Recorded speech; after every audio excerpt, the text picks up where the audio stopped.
now beaming into NerdFT Radio.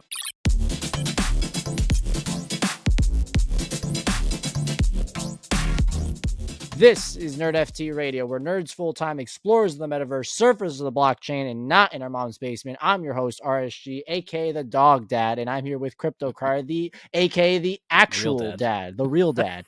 I've been saying, dude, please don't call me Dog Dad, but I thought it was Dog Daddy. there.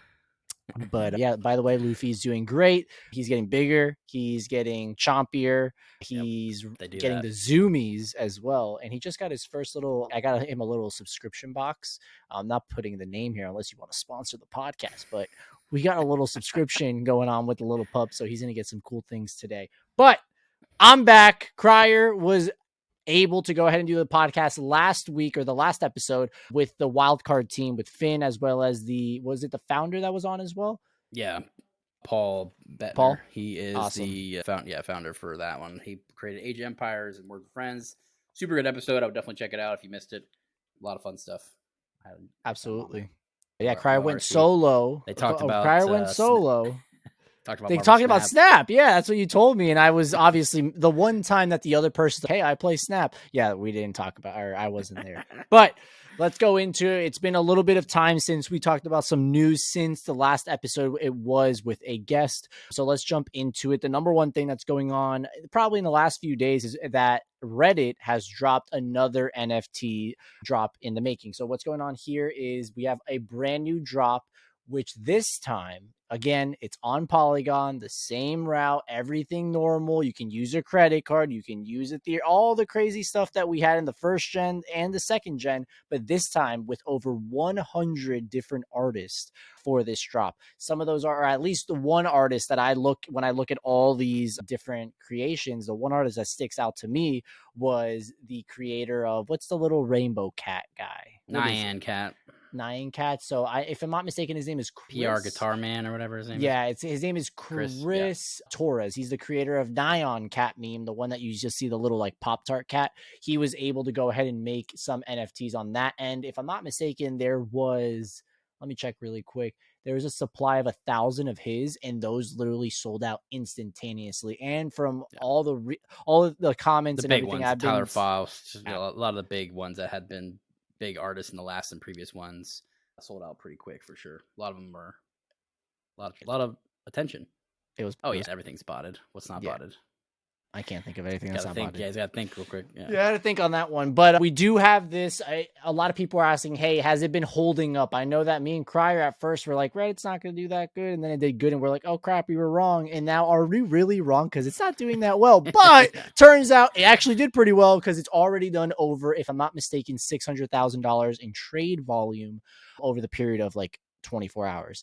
In the bull run, that would be like, oh, yeah, you did pretty good. But right now, with nothing doing nothing, that's pretty big and pretty impressive. So again, obviously, most of the bigger named artists, those are just selling left and right and middle, the whole Cleared nine. Out. But we are seeing the other ones as well. You are able to go ahead and buy them on OpenSea if you want also. So it's just super cool to see that Reddit's taking the helm, and they're sticking to those guns. Hey, we're going to create this, we're going to make it, and we're going to figure out how we can implement it in everything.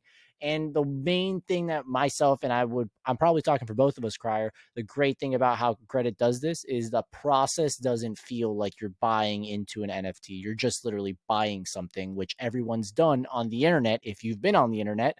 And it's super easy to go ahead and do.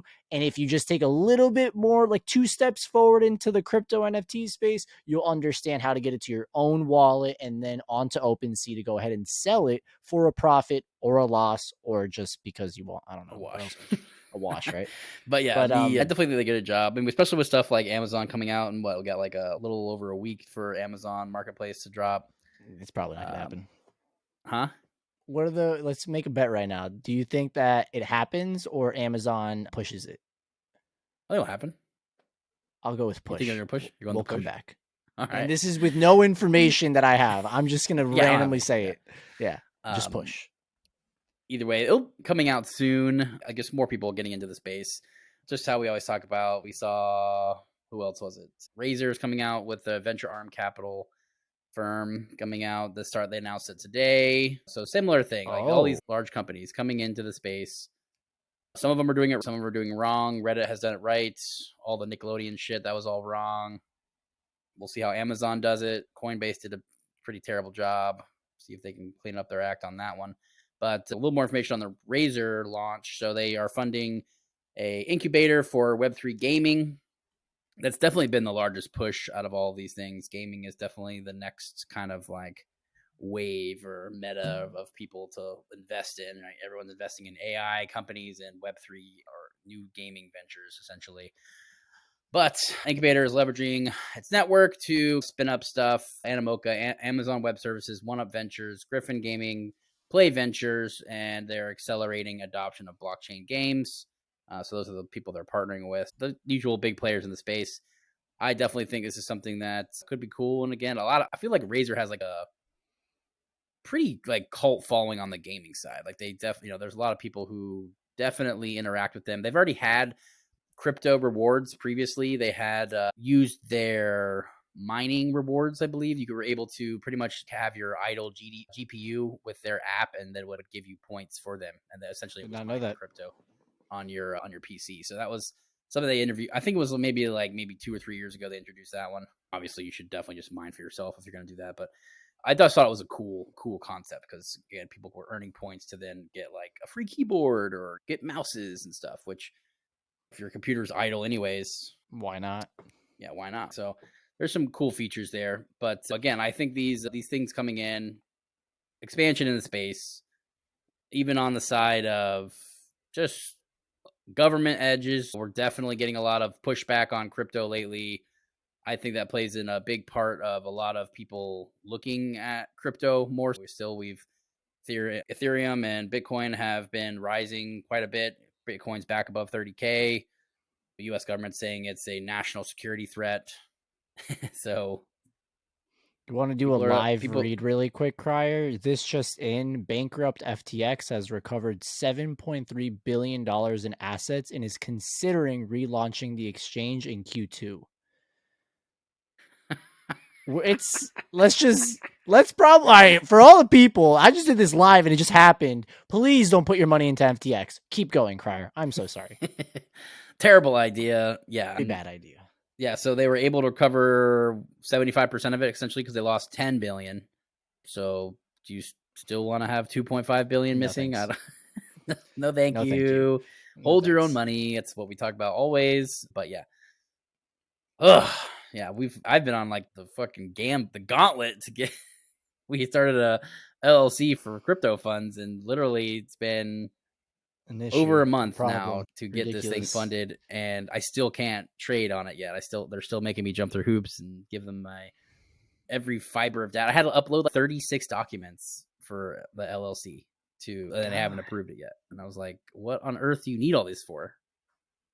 Blowing my fucking mind.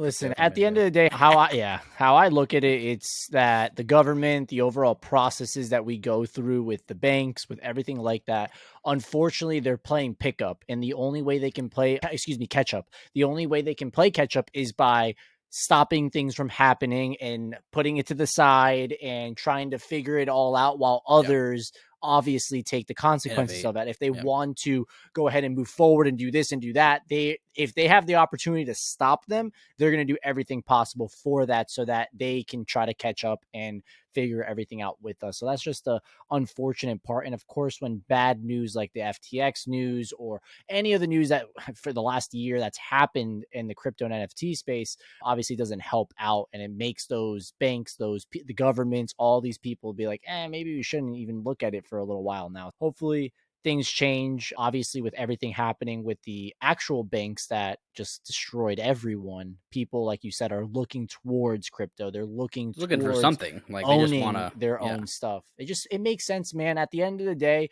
banks made sense 100, 200, 300, 400, 500 years ago. I get it. You didn't want to have your gold, your coins, your cash under your mattress. I get it. But now with technology at where it's at and everything that we're able to do on this little freaking computer in our hand that literally is more powerful than the freaking computer that sent us to the freaking moon, I feel like humans have an edge now. They are the opportunity for them to have more control over what they actually own is definitely where it's at right now. And Get there. We'll definitely get there, and we're in the right, and that's why we're making this podcast to help out some people. But Crier, I have to say something. I'm very disappointed in you. What's up? You didn't let me do my segment saying, guess who joined the NFT space? But it's fine. I said, Razer's guess who joined the NFT space? Come on, bro. I feel like I give him more oomph there. Yo! But yes, by the way, Razer, shout out to them because that's what my camera is from. This camera right here, that is a Razer camera. Yeah, we got a Razer mouse and keyboard right here, baby. Look at that. Razer hit our lineup. Our literally I've had this mouse for 11 years, I think. Hey, still functions like a beaut. Still functions, killing it, doing his thing. I did want to mention, because you didn't say that gaming is the route that everyone's going. And it's 100% what is happening. Obviously, the biggest NFT project in the world right now is Bored Ape, is Yuga, and they're full on like other side. Yeah. Let's get into other side. Let's figure out. They actually had a few patents out for a console and like all these things. So they're understanding that gaming's the route that they're going to go ahead. Metaverse role-playing game. Meta RPG is what they patented and trademarked. So instead of MMO, let's see. We'll see what happens. But the one thing before, Oasis, right? Yeah, so Oasis pretty much, right? Are you seeing other projects do that as well? One of them that I would like to mention is obviously I am the Cool Cat Councilman, and I need to tell you what's going on really quick. It will be short so that we don't take some time up on here. But Crier, you remember those fuzzy 3D looking rabbits at South by Southwest? Yeah, Fluff World, baby. Is that Futureverse? Is that what it's called that they have? That's part of their, that's their like overarching. The overall, exactly. So what has happened is Cool Cats and Futureverse have not combined, but strategically partnered with it together to go ahead and use the resources over on the Futureverse side to help out the Cool Cat and getting Blue out there on the gaming side. So shout out to them for having that partnership. There is a video out where there's a 3D Cool Cat figure, like, going into this realm, and it's Futureverse pretty much, and it's super cool to look at. So there, again, you're just seeing all these projects go that route instead of them just saying, hey, we have a game coming in a few years. They're actually starting to showcase what's about to happen on the Yuga side, obviously other side, and on the Cool Cat side, looks like they're going on the route of, they did also partner with Animoca, which is other side as well. So a lot of these projects are like, hey, we're able to do this. Now let's outsource to get these gaming people to come in, because they try to do a game and it didn't work out. Cooltopia, it sucked. And these other projects. The future of all this is a lot of collaboration. We've seen. Oh, yeah. I mean, Metaverse, other side is 100% going that route. They're partnering with all these brands to do it. So everybody they can get their hands on. They're partnering with Gucci and all these stuff. We have, I think Fluff World and Futureverse are excellent animators. They're some of the best they've had. Is Crier bullish on the cats? I was more bullish on the Fluff World, but come on, I was bro. All right, whatever. Keep it going. All right, that's the point I was making. Like, we saw them in South by Southwest. Those visuals were like some of the best visuals I've ever seen. Those were insane. I still think those rabbits are creepy as hell, man. But they are creepy. But like I wasn't even referring to the rap. I was just talking about the visuals that they created for the actual event were like insane. That was next level. That was really good. That was really insane. Good. They are the premier ones that are doing it. I love seeing other NFT companies partnering with them to showcase what they do best, right? Like Cool Cats is about the lore and story behind it or whatever. I think is a little bit more the realm and speed, and if they can have them partner them with something who builds incredible 3D animations and renders, that's a great idea. It's a nice little match. But Crier, all this talk about gaming, all this talk about AI, that's what everyone's talking about as well. You have a little story for me that you started reading a little bit into. Love it. And I think it's super insane. So I'm going to let you talk a little bit about this, because for sure, I have a bad feeling because of what you're about to tell us. You're about to go on a rampage when if a game like this comes out, you're just going to destroy everyone. So go ahead. Yeah. There is a new paper called Generative Agents, Interactive Simulacra of Human Behavior, which is essentially saying that these people are able to create AI versions of people. The simulacra is like the same copy, essentially, right? So they implant little ideas on these AI things, like, I want to better the world, that's their purpose. Or I am here to plan parties. I'm here to be evil. I'm here to serve coffee. and a AI Build bot a robot. Yeah. they're calling them agents, will continually make that happen for indefinitely. In whatever capacity that they can. That's their life goal. That's what they do. That's essentially what this does. Okay. They have a little game set up. You can actually see it. We can put a link in the description. I think it's really cool. But they have a little game that was set up by Stanford, and they're pretty much trying to create believable interactions of human behavior for any type of interaction application or interactive application. So they made a sandbox environment. It literally looks like Animals Crossing, essentially. And they had people observe the interactions. And there was two different ones. There was one, or three different ones, sorry. There was one that was actual people controlling role-playing.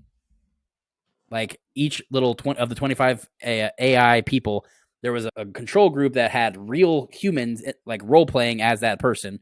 They had the bot, and they had a mix. And the bot or AI agents completely autonomously was voted the most human-like also. So not only were they replicating human interaction, they were doing it better than a group of 25 people trying to role play as these people.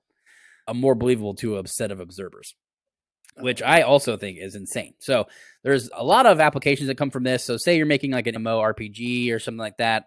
You have, instead of coming and making a new quest, you have to code all this quest out. This guy goes to this guy, you turn this in, do this.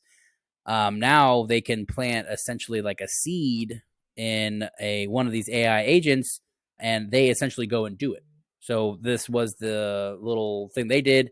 The party planning AI agent was told to create a Valentine's Day party, and she got everybody in the town together and made a party. Everyone showed up on the same time. They had decorations put up and everything. And it's just such a cool interaction to that. These games can not only be a little bit more like permanent, I feel like, where that you create an actual town. They do what it's literally like a simulation. Are we actually in a simulation here? Like, yeah. No, listen, you're absolutely right. That's like an insane, powerful tool. You create a town now. You go in there, and as a RPG player, think of something like Morrowind or Skyrim. You go in and you waste a whole town. That's what steal everybody's gold. You could possibly be ruining storylines in the future, updates or something like that, because that character no longer is the person they implant the seed on. It gives you that permanence of, do I be evil and possibly ruin the game, or do I have it saved? It's just there's just so many capabilities of this, and it makes game creation a lot easier as well on the side of somebody coming in.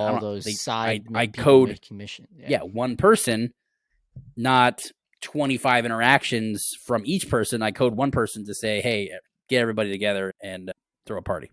Obviously, the hard part there is like making sure they're doing it the right way. Let's say it's like Disney doing it, and you let the AI just run its course, and in one of those courses, he does something like completely fucked up, and you're like, holy shit, it's a kid's game.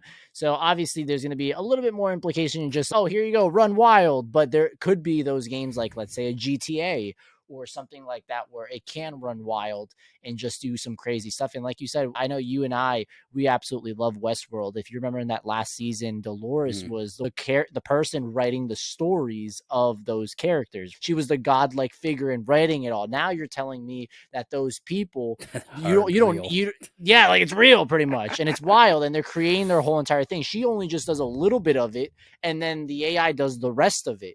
And I want Westworld back. Yeah. So what the little kind of like next step in AI why this was able to happen was they were able to create pretty much like memory storage for each character. So that was like the newest kind of upgrade, or I don't know, stepping stone in the AI that kind of allowed this kind of to formulate or happen. So now they have a memory stream of all the ideas or observations, either relevant or not relevant to the current situation, and they then formulate a new idea off of that back. So they reflect on it and make a new observation. They have planning. They're able to react to anybody's other or structured or answers. It's just such a really interesting idea, and I think this will have very far-reaching implications, and not just in games. Like this will be AI chat customer service is now able to record every chat they've ever had with to help people, and then actually formulate probably halfway decent Solutions. responses. Yeah. Using all that compared data. to Listen, if you're telling me, Crier, that one day I'm going to have my own Jarvis, it's coming. That's all I need. Just a Jarvis to pretty hang much it. out. But then you remember that movie with, oh my God, what was the movie? It was with Joaquin Noah, or not, I just said Joaquin Noah, Joaquin Phoenix. I just said the center for the Chicago Bulls with Phoenix, where he fell in love with the robot. And it was like the robot just answered. Yeah, I think it was her. The movie I think was her, but I don't remember what it was. But whatever it is, he fell in love with the robot. And it was because like that robot was so responsive and on this sense, like a mind of its own. And when you start forming an attachment to something like that, it could get a little scary. Hey, listen, I love technology, but maybe we should slow down a little bit. Maybe we should listen. We should listen to Elon, get a little bit of some regulation. Golly. Pump the brakes, not let it go its course. How many innovations in AI have happened in the last 6 months? You mean 24 hours? A lot. 110% in the last 6 months. It's been crazy. But let me talk a little bit about that Elon comment you just had, where like Elon saying, hey, pump the brakes. It's so funny seeing both ends of the response to that. The first response is, oh yeah, because everything's going too fast, we might get screwed, we need to regulate it, but the government's not doing shit. That's one side. But the other side's, oh, Elon's scared that it's going to take over his job and like he's going to be worthless and Tesla's going down. I'm like, that's not what he was trying to say, but I could be wrong, and maybe that is what he's trying to say. But the funny thing is, you know what, the world's like second or third strongest computer like on the planet, who has it? It's fucking Tesla.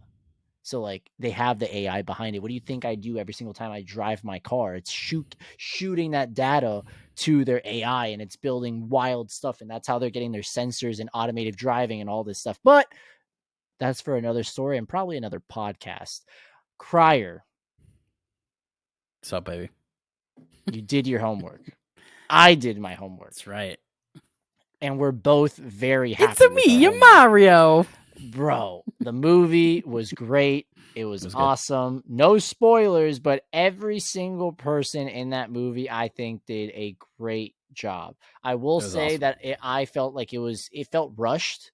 It felt like Ant-Man. If you remember Ant-Man 3, it felt like it just kept going. There's no like marinating a little bit. Yeah. I get it, but hey, it is what it is. I will say that it like blew everyone's socks off. It literally made $400 million in the first weekend of its release. And that's probably like the biggest movie of all time for what's the company that did this movie? It starts with an Illumination. Illumination. It's super awesome to see that. Number one. Number two, hopefully from all this success, from the post-credit scenes, it does seem like we're going to go ahead and get a second one.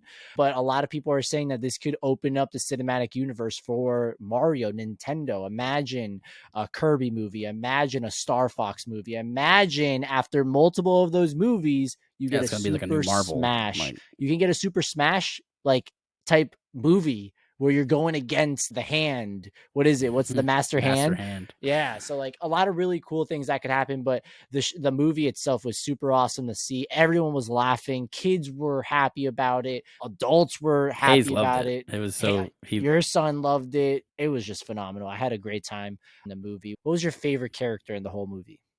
I think Bowser was my favorite character, to be honest. I think Jack Black crushed it. He was so funny. A lot of people are saying that it might actually win an Oscar or an Emmy, whatever it's called. What is it? Is it an Oscar? Yeah, it would be an Oscar for best music, original music. But I really do think the music was actually like super good as a whole. You just felt like you were. It was extremely nostalgic. It felt real. I don't know. The cinematography was super great too. Like they always went to the side scrolling mechanisms of the actual gameplay of the old Super Mario. I love that.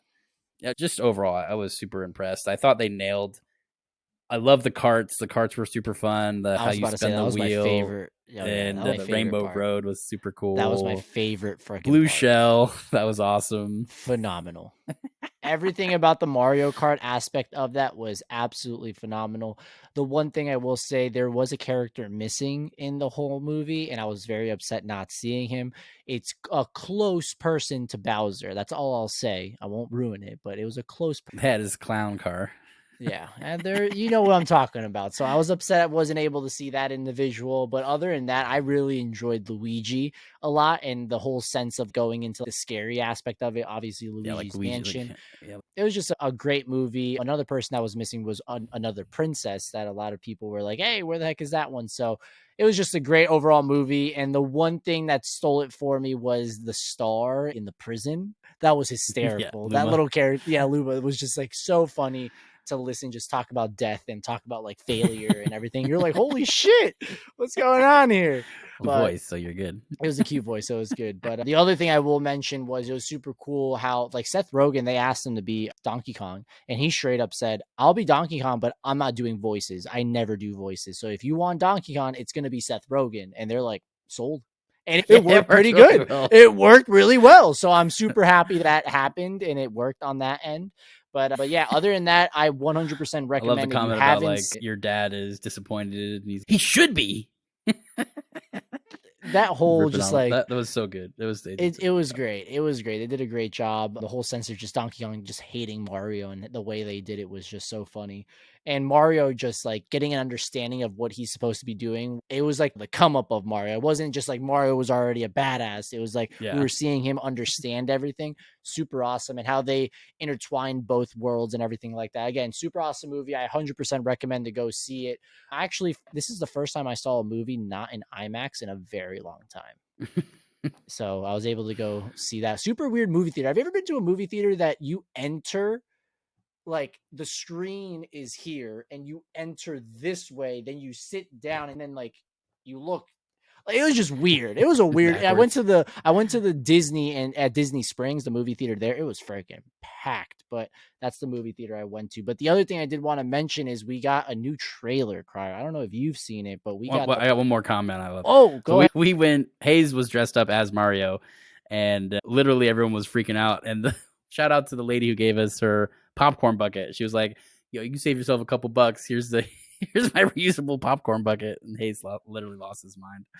There you go. So shout out to that lady. Shout out to her. It's so funny. I saw a video somewhere where the whole family was dressed up as like Bowser. Peach, I wore my Luigi hat. Jessica wore a pink shirt. They're like, they walk up to the person that's gonna tell them, "Oh, this is the movie theater you're going to," and the person goes, "Which movie are you going to see?" I'm like, the Mario movie. What's a negative shout out to Jess at the counter who was like, "What do you guys see in Sonic?" I'm like, nailed it, bro. Hilarious. Nailed it. Good joke.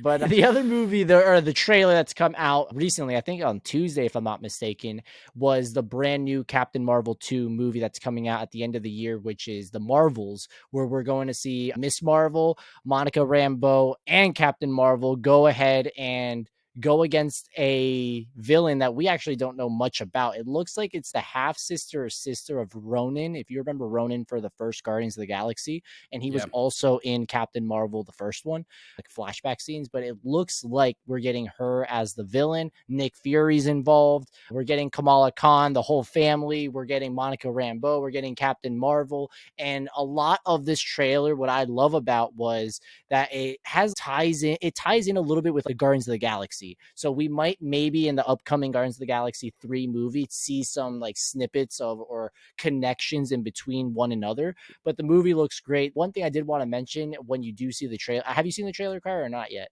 No, I haven't seen it now. No. When you do see it, so we had a teaser 2 months back, and a lot of people were complaining that Brie Larson, which is Captain Marvel, wasn't smiling enough.